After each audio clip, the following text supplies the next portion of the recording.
The Bugatti Chiron was worth $3 million, and it would not start. 20 engineers, the best in the country, flown in from 3 cities, had spent 4 hours kneeling beside it. None of them found the answer. The CEO stood 40 feet away, watching, her champagne glass empty and her patience thinner than she let on. Then a man in a gray work shirt walked through the service door holding a 5-year-old girl's hand. The head of engineering recognized him immediately, and the look on his face told everyone in the room everything they needed to know. What he did in the next 5 minutes would change everything. Stay with this one, it earns it. The Bugatti Chiron sat in the center of the Grand Pavilion, like a $3 million paperweight. Its paint, a deep agave blue with silver undertones, caught the chandelier light from every angle, the kind of color that seemed to shift depending on where you stood. 400 guests moved around it in a wide, careful circle, the way people orbit things that are both beautiful and broken. The engine was dead, had been dead for 4 hours, and in 30 minutes, the most important contract of Eleanor Vance's professional life was supposed to be signed beside it. Eleanor stood near the far end of the display floor, a champagne flute in her right hand empty. Had been empty for the last hour, and her back straight in the way that cost her enormous effort to maintain. She wore a structured black dress, the kind designed to communicate authority before a single word left her mouth. Beside her stood Werner Baumann, 67, silver-haired, the senior representative of a German engineering consortium that had been her father's partner for 22 years. Werner was looking at his watch. Not obviously, just enough. The Vance Apex Gala was the company's largest event of the year. The contracts signed here moved markets. The deals announced in this room made headlines. And tonight, the centerpiece of the evening, the vehicle around which the entire $47 million partnership was being built, would not start. Dominic Reese appeared at Eleanor's left shoulder. He was 44, broad-shouldered, wearing a charcoal vest and a silver tie that he had clearly chosen to match the car. He carried his phone in one hand, and the expression of a man who had been managing other people's crises for so long that crisis management had become indistinguishable from his actual personality. "We have another specialist coming in from Midtown," he said. "This will be handled." Eleanor looked at the car. "You said that 2 hours ago." "I meant it then, and I mean it now." She did not respond. She looked at the Chiron. She looked at the 12 men kneeling around it in various configurations of professional frustration, and she counted. The first engineer to arrive had come from the authorized Bugatti dealership on the Upper East Side. A man with 11 years of experience servicing the brand, impeccable credentials, and a diagnostic kit worth more than most people's cars. He had spent 40 minutes under the hood, risen slowly, wiped his hands with the methodical care of someone buying time, and said that the error code appearing on the onboard display did not correspond to any firmware version in his documentation. The second was a W16 specialist, flown in from Chicago, the engine that powered the Chiron. 16 cylinders arranged in a W configuration, a mechanical achievement so complex that fewer than 400 people in the world were certified to service it. He attempted a full ECU reset. Nothing changed. Engineers 3 through 7 arrived in succession over the following 90 minutes, each carrying a different theory. A secondary fuel pump, a pressure sensor reading a false value, a starter relay stuck in partial engagement, a drive module reporting a communication fault that wasn't there. Each theory was tested. Each theory failed. The car remained silent. By the time the 8th engineer arrived, the guests had stopped pretending not to watch. Conversations near the display floor had slowed. Eyes kept drifting back to the cluster of men crouched around the vehicle, then away again, then back. The sound of polite dinner conversation had taken on the particular quality of people discussing things they don't care about while watching something they very much do. The 12th engineer, a lean man from a specialty European auto firm in New Jersey, spent 22 minutes on his back beneath the chassis before standing up and making no comment whatsoever. He simply walked toward the edge of the display floor and began making a phone call. Dominic, who had been circling the Chiron for the better part of 3 hours, would approach the vehicle periodically, lean in close, look at something specific, then step back. He never touched anything. He never suggested a new avenue of investigation. He simply circled, looked, and stepped away. Grace Aldrin, seated at a small workstation near the rear of the display floor with a diagnostic tablet across her knees, had been watching this pattern for some time. Grace was 28, recent in her role, and had been hired directly from graduate school by Eleanor's operations team. She had a very specific quality. She noticed things before she understood them. The 18th engineer was German. A man, Werner Baumann, had personally summoned with a single text message. He arrived with the quiet confidence of someone who had never failed to solve a mechanical problem. He spent 31 minutes with the car. Then he straightened, looked at Werner, and gave a slow, single shake of his head. Werner looked at his watch again. Dominic said. "We have 2 more teams on the way. We have time." Eleanor said nothing. She was counting. By the time the 20th technician stepped back from the vehicle with the same hollow expression as every man before him, 4 hours had passed. The room had given up the pretense of normalcy. The display floor had become something closer to a wake. Guests refilled their glasses and watched from a respectful distance, back to life. Grace sat with her tablet and her running tally, a list of every theory proposed, every component tested, every approach attempted and abandoned. The list was long. At the bottom of it was a single category no one had touched. She hadn't said anything. She was new. She wasn't sure. She was still thinking about that when the door on the service side of the hall opened and a man in a gray work shirt walked in. He was not tall enough to command a room. He was not dressed in a way that caused anyone to turn. He had the kind of face that was easy to look at and easy to look past, strong-featured but unremarkable, wearing the expression of someone focused on something they haven't reached yet. He carried a small canvas bag over one shoulder, and with his free hand, he held the hand of a 5-year-old girl with a crooked ponytail and light-up sneakers. The girl was holding a miniature toy car. It was blue, the same blue as the Chiron. His name was Levi Harmon. He was 29 years old. He had been hired 6 weeks ago as a contract mechanic for the logistics team responsible for transporting and performing pre-event mechanical checks on the 3 display vehicles. His work had been finished before the gala started. He had stayed because the finance office owed him a signature on his payment confirmation, and the person responsible for that signature had not responded to his messages. He was not supposed to be here. That part was about to matter a great deal. The girl Mia was 5. Her mother had died 14 months earlier. The woman who normally watched her on evenings like this had called at noon with a fever and an apology. Levi had brought Mia along the same way he'd brought her to a dozen job sites before. Quietly, without complaint, with the quiet confidence of a man who had learned to solve problems using whatever resources were available. He had promised her it would be 1 hour. That had been 3 hours ago. Mia had her toy car. She was fine. Levi guided her to a folding chair near the wall far from the crowd, close enough to the door that leaving would be simple, and sat her down with the small canvas bag. He told her to stay put, and he would be back in 10 minutes. She looked up at him with the patient, pragmatic expression of a child who had learned that 10 minutes could mean a lot of things, and said okay. He turned to find the finance contact. He took 3 steps, and then he saw the Bugatti. More precisely, he saw what was wrong with it, not the car itself. He had seen Chirons before, had worked on 2 of them during a 3-year stretch that felt like a different life. What he saw was the diagnostic indicator on the center display a specific sequence, a particular color, and the way the men around the car were positioned. He saw where their tools were. He saw what components had been opened and closed again. And he saw one thing that no one had touched. He stood still for a moment. Grace Aldrin looked up from her tablet. She noticed him looking at the car. She noticed the look itself, not curiosity, not idle interest, but the focused, quiet attention of someone processing information. She glanced at her tablet. She looked at the untouched category at the bottom of her list. She looked back at him. Neither of them spoke. Levi turned toward the wall, intending to find the hallway to the finance office. He had gotten exactly as far as 2 steps when he heard the voice. "Hey." It was sharp, low, and close. He turned.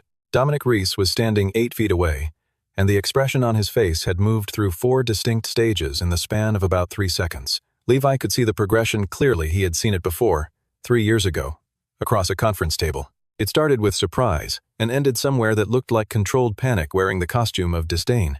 "Who let you in here?" Dominic said. "Logistics clearance. Service entrance."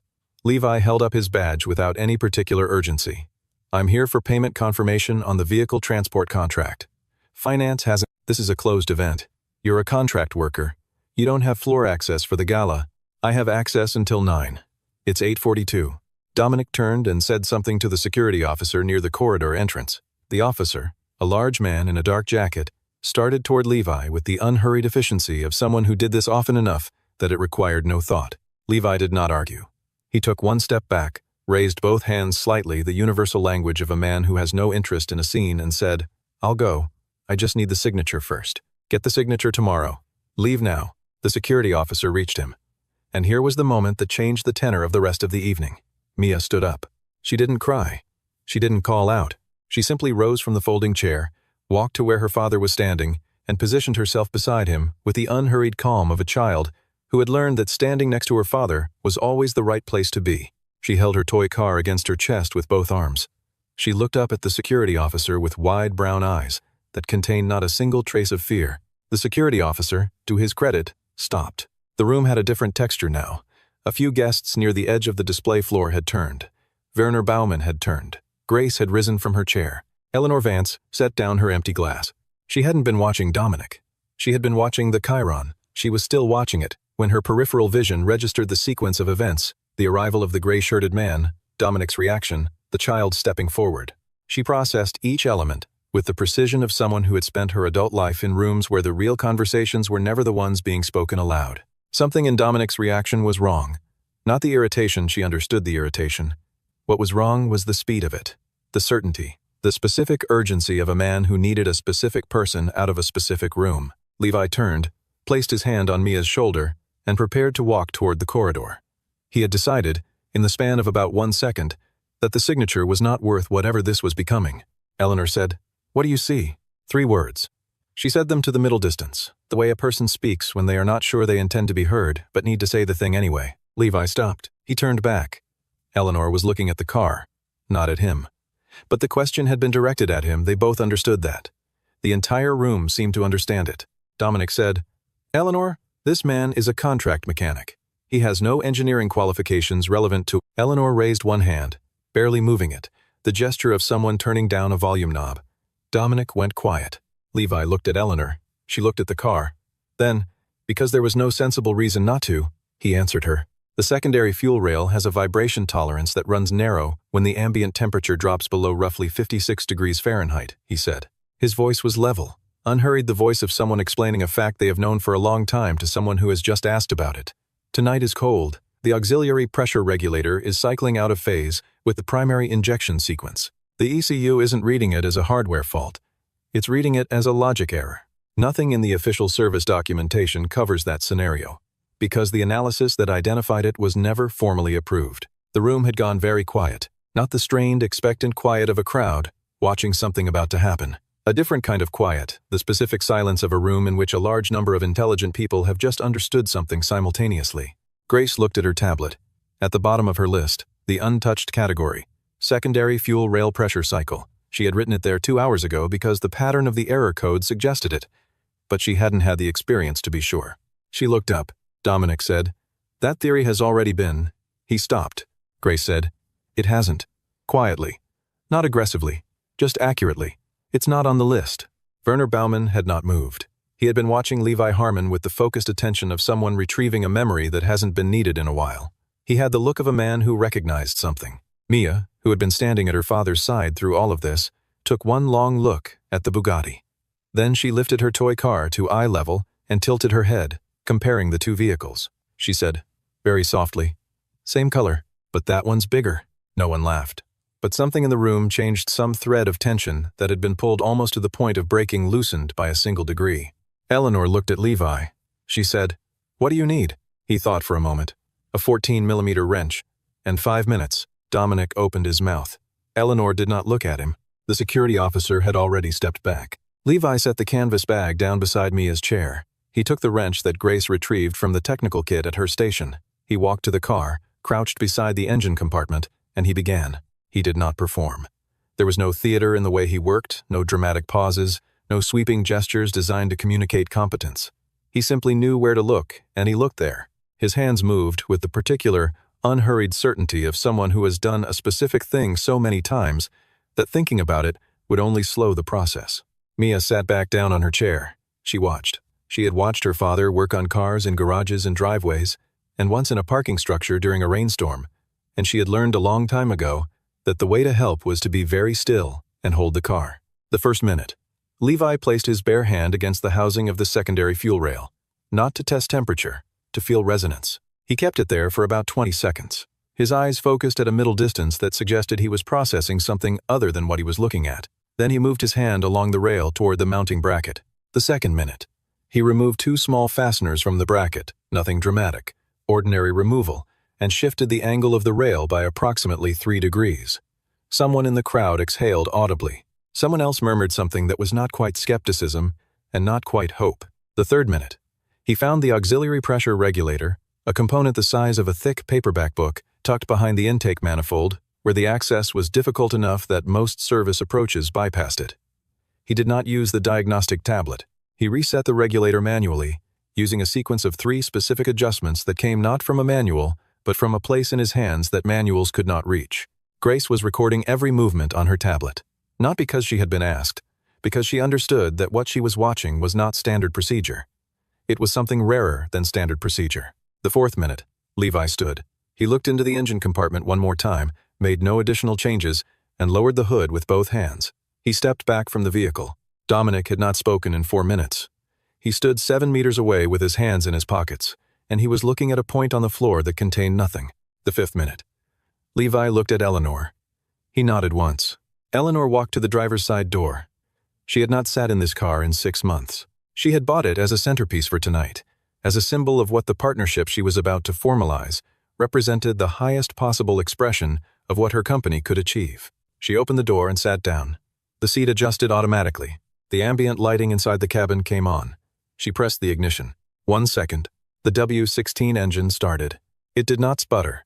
It did not cough, and reluctantly agreed to function. It came to life the way engines like this were designed, to a deep, even resonant rumble that moved through the floor of the pavilion and up through the souls of every person standing on it. The kind of sound that was less noise than presence. 3 seconds of absolute silence from the room. Then Werner Baumann smiled. It was a small smile, private, the expression of a man who has just seen something confirmed that he suspected was true. Mia raised her toy car toward the ceiling and said, "Vroom." Eleanor sat with the engine running for a moment. She felt the vibration through the seat. She felt the car doing what it was built to do.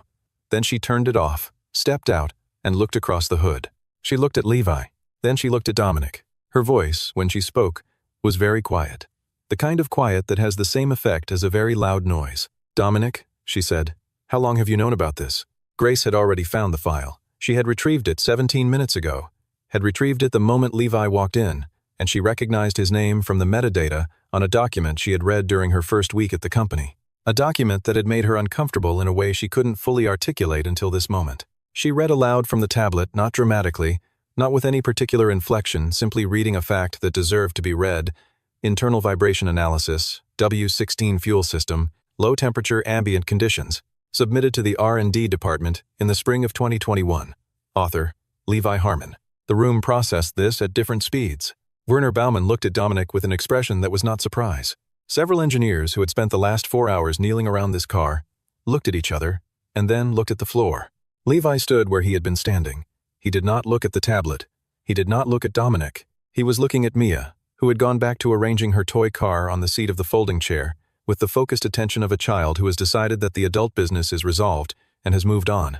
Werner spoke. His English was precise, each word selected with the care of a man who had learned the language as an adult and never trusted himself to be imprecise in it. He said, "I read that analysis 3 years ago. It was forwarded to our team as part of a joint technical review." He paused. "The version I received had a different name on it. The version submitted to the board 6 months after Levi's original filing, authored by Dominic Reese, bearing Dominic's name, using the same theoretical framework, the same supporting calculations, the same conclusions had been the document that informed the design specifications for this very vehicle's service protocols. The document that made Dominic Reese's reputation in this industry. The document that had appeared roughly 3 months before the performance review that ended Levi Harmon's employment at this company." Dominic did not respond. He was a man who had spent 20 years becoming very good at controlling rooms. He had a response for everything. He had always had a response for everything. But he was standing in a room where the car was running, where the file was open, where Werner Baumann was looking at him with the particular expression of a man who has already drawn his conclusions and is simply waiting for the meeting to end. Dominic had nothing. Eleanor looked at him for a long moment. Then she looked at Levi. "How long have you known this? That you were walking into this room, this company, this situation?" Levi considered the question. "Since I walked through the door, a beat. And you fixed the car anyway." He looked briefly in the direction of Mia, then back. The car needed to be fixed. That part wasn't complicated. Eleanor let that sit in the air for a moment. Then she said, "Stay." Levi looked at Mia. Mia was rotating her toy car in slow circles on the seat of the chair, making a quiet engine sound with her mouth. He looked back at Eleanor. "I'll stay," he said, "but I'd like to get Mia settled first." Eleanor looked at the little girl for the first time directly. Mia looked back at her with complete, uncomplicated equanimity. The CEO of Vance Apex Motorsport and the 5-year-old daughter of the man who had just saved her $47 million evening held each other's gaze for approximately 2 seconds. Then Mia looked back at her car. Eleanor said, Of course. What followed was not a confrontation, because Eleanor Vance was not a person who conducted confrontations on event floors in front of 400 guests. What followed was quieter than that. Werner excused himself to make a phone call brief, in German, standing near the window with his back to the room. Grace quietly noted every entry in her documentation log, correcting every place where the authorship of tonight's solution had been ambiguously recorded. And Dominic Reese stood near the edge of the display floor, with his hands still in his pockets, watching the room reorient itself around a new understanding of how the evening had actually gone. Eleanor found Levi near the back corridor, where he had settled Mia on a bench with a soft pretzel from the catering station and a cup of apple juice. He was crouched at her eye level, talking to her about something that had nothing to do with any of this. When Eleanor approached, Mia looked up and said, with the frank sociability of a 5-year-old, "Your dress is pretty." Eleanor said, "Thank you. So are your shoes." Mia considered this fair and went back to her pretzel. Eleanor sat in the chair adjacent to the bench. She said, "I owe you an apology, on behalf of this company." Levi said nothing. "I also owe you compensation, significantly more than your contract rate for tonight. There are also damages to consider, given what we now know about what happened 3 years ago. I'd like to—" "No." He said it without hardness, without the performative pride of a man determined to refuse on principle. He said it the way a person says no to a thing that was never going to be the right answer. "You don't owe me money for tonight, and you can't pay for 3 years with a check." Eleanor looked at him for a moment. "Then what do you want?" He looked at Mia. The little girl was tracing the outline of her toy car with one finger, following the curve of the hood, the slope of the roof, the same lines as the car sitting 50 feet away in the Grand Pavilion, rendered in die-cast metal, small enough to fit in a 5-year-old's hands. "The document," he said. "I want the name on that document corrected in the official record, not for me, for what it actually is. A piece of engineering work that was done by someone who isn't getting credit for it. That's all." Werner Baumann had appeared at the entrance to the corridor without being noticed. He stood there for a moment, listening. Then he said, "I think the contract we're signing tonight should include a clause on internal document provenance review, a formal audit of technical authorship over the past 5 years." He looked at Eleanor. "Our consortium has been recommending it for some time. Perhaps this is the right moment." Eleanor looked at Werner. Then she looked at Levi. Then she looked at Grace, who had appeared behind Werner with her tablet, and the expression of someone who has been waiting to say something useful for quite a while. Grace said, "I've already flagged the complete documentation chain. If we begin the correction process tomorrow, the formal record can be updated within a week." Levi stood up from his crouch beside Mia's bench. He reached down and adjusted the tie of Mia's ponytail. It had been sliding sideways for the better part of an hour. The little girl allowed this with the patient tolerance of someone who has learned to accept hair maintenance as an unavoidable aspect of having a father. Eleanor stood as well. She said, "I have one more question." He waited. "Are you still taking contract work?" The question landed differently than he expected. He had anticipated an offer, some version of a redemption arc, delivered in corporate language, a title, a salary range, a formal acknowledgement of the wrong that had been done. He had prepared, in some quiet recess of himself, to politely decline whatever it was. He had been declining things for 3 years. He was practiced at it. This was a different kind of question. It was not offering him anything. It was asking what he was. "For now," he said, "I'd like to schedule a meeting, Monday morning. If you're available." He looked at Mia. She had finished the pretzel and was holding her toy car up toward the corridor's overhead light, watching the way the light moved across the blue surface. The same look on her face she got whenever she found something worth understanding. "I'm available," he said. "But I have one condition. Namit, the document, first. The correction gets filed before I walk into any meeting. That's not a negotiation point." Eleanor held his gaze for a moment. Then she said, "It will be done by Friday." Levi nodded once. They did not shake hands. They looked at each other in the way that two people look at each other when they have just established the terms of something real. Mia lowered her toy car and looked at Eleanor. She said, "Is your car going to be okay now?" Eleanor said, "Yes. Your father made sure of it." Mia nodded, entirely satisfied with this answer, and went back to the light. He told her on a Sunday morning. The kitchen was small, 2 windows, yellow curtains, a table with one leg that sat slightly lower than the other 3, which they had both stopped noticing 6 months ago. Levi was at the stove, scrambled eggs, the way Mia liked them, with the small cubes of cheddar that had to be folded in at the very end or they got too melted. Mia was on the tall stool at the counter, hair loose, still in pajamas, her toy car parked beside her glass of orange juice, like a tiny blue attendant. "Mia," he said. He didn't look away from the eggs. "I'm thinking about changing jobs." She looked up from whatever she had been examining on the tabletop. "What's changing?" "It means I'd go somewhere different to work, A bigger place. He paused. I'd be busier sometimes. Would you still pick me up? Every day. She thought about this with the seriousness it deserved. Mia did not make quick decisions about things that mattered. She had gotten this from him, or he had gotten it from her. After 5 years. He was no longer sure which direction the inheritance ran. Does the place have cars? A lot of them. Nitsa cars? The nicest kind. She looked at her toy car. She was quiet for a moment. Then she said, in the voice she used when she was asking something she had been turning over for a while, nicer than Mama's car? Levi moved the pan off the heat. He turned around and leaned against the counter and looked at his daughter. The morning light was coming through the yellow curtains, and it was making her hair look like something he didn't have a word for. Nothing is nicer than Mama's car, he said. You know that. Mia absorbed this. Her expression shifted through several small variations, the way her face always moved when she was deciding what she thought about a thing, and then settled into something resolved and clear. Okay, she said. Then you should go. But you have to take me sometimes. He slid the eggs onto a plate. He put the plate in front of her. He watched her arrange her fork and her toy car on either side of the plate, with the spatial precision of a child who has very specific ideas about how her table should be organized. Then he picked up his phone. He typed a message to Grace Aldrin. Monday, 9 in the morning. I'll be there. He looked at the message for a moment before sending it. Then, he typed one more line. The document correction needs to be in the formal record before the meeting. That is the condition. He sent it and put the phone face down on the counter. Mia was eating her eggs. She had positioned her toy car so it faced the window, its small wheels at the very edge of the countertop, the blue paint catching the morning light. The same color as the Chiron that had been sitting dead in a grand pavilion 48 hours ago. The same color as the car, Mia's mother, had driven a second-hand two-door with a cracked dashboard and a passenger seat that had been covered in crayon drawings by the time it reached the end of its life. He looked at his daughter eating breakfast and he thought, some things cannot be taken. Not really.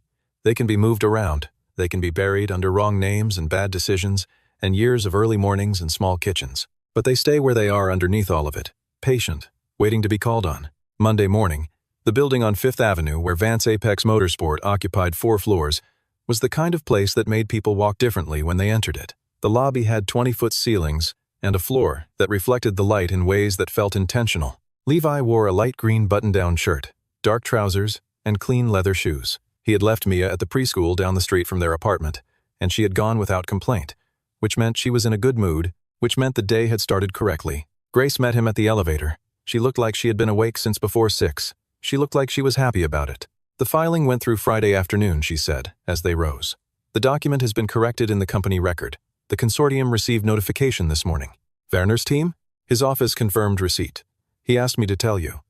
She glanced at her tablet, and I'm quoting directly, the right work has the right name now. That is how it should have been. Levi nodded. Grace said, Dominic submitted his resignation Saturday morning. I don't know if anyone has told you. No one told me. It was quiet. No statement. No announcement. HR sent a company-wide email that said the director of engineering role was being restructured. She paused, which is accurate. He looked at the elevator doors. Are you all right? Grace asked. He thought about it the way he thought about everything, actually. Specifically, without rushing to a comfortable answer. I'm fine, he said. Some things take the time they take. The meeting room had floor-to-ceiling windows facing west and a table long enough that the far end existed in a different light than the near end. Eleanor was already there when he arrived. She was standing, not sitting standing at the window, looking at the city the way people look at things they are responsible for. She turned when she heard him enter. On the table, in the center, lay 2 documents. One was a single page, the corrected filing, bearing his name and the date of the original submission in 2021. The other was a contract, considerably longer, with a title at the top that he read once and then looked away from, because reading it a second time felt too much like wanting something. Eleanor said, I can't give you back 3 years. I know. I can give you what comes after them. She indicated the chair across from her. Read the contract. Take whatever time you need. He sat down. He picked up the single-page document first, the corrected filing. He looked at his name at the top of it. Levi Harmon. Author. Submitted spring 2021. The document that had started as a solution to a problem no one else had thought to look for, had been stolen, had been buried, and had now been returned to the place it began. He set it back down carefully. Then he read the contract. He read it the way he did everything all the way through, without skimming, attending to what the words actually said rather than what he hoped they said. He asked 2 questions. Eleanor answered them directly. He asked a third. She answered that one too. Then he signed it. Not the corrected document, he had not been asked to sign that. That one was already filed. That one required nothing from him except to exist, which it was now doing, correctly, with his name in the right place. He signed the contract, set the pen down, and looked at Eleanor across the long table. She said, "Welcome back." He said, "I was never here before." She considered that. Welcome then, for the first time. He thought about Mia in the preschool around the corner from their apartment, holding her toy car through circle time, through snack, through whatever the day had in store. He thought about the way she had asked whether he would still pick her up every day, and the way the question had contained everything that actually mattered, compressed into 9 words. He thought about a car that had been built to go 300 miles an hour, sitting silent and dead in a room full of people who were very smart, but had not known where to look. He thought about a document with the wrong name on it, filed in a drawer for 3 years, waiting. Some things wait. That was what he had learned, the thing that had made the 3 years bearable, that had made the early mornings and the small kitchens and the contract work and the hand-holding through preschool drop-offs into something other than loss. Some things wait, and they do not become less true while they are waiting. They just wait. He picked up the corrected document. He folded it carefully along the center. He put it in the inside pocket of his jacket, close, where he would feel it when he moved. Then he looked at Eleanor and said, "I'll need the full technical files from the 2021 audit period, and I'd like to start Tuesday." She said, "Tuesday is fine." He stood up. He shook her hand. He walked back through the building with its high ceilings and its reflecting floors, through the lobby and out through the glass doors and into the ordinary bright morning of the city. Mia was at the preschool window when he arrived that afternoon. She saw him through the glass before he came through the door. She always did, had always been the first to spot him, a fact that never stopped meaning something. She came through the door already talking. "Did you go to the new place?" "I did." "Did you sign the thing?" "I did." "Are there cars?" "More than you can count." She thought about this. Then, what color? He remembered the Chiron, the agave blue, the way it had caught the chandelier light, the way Mia had held up her toy car and compared them in the middle of a room full of people who had given up. He looked down at his daughter. "Same color as yours," he said. She looked at the toy car in her hand. She looked at him. She smiled the way she smiled when something was exactly what it was supposed to be. Levi Harmon put his hand on his daughter's shoulder, and they walked home together through the afternoon. The toy car tucked in her jacket pocket, the corrected document folded against his chest, the city carrying on around them, the way cities do, indifferent to most things. But moving, always moving, full of engines that someone somewhere knows how to start.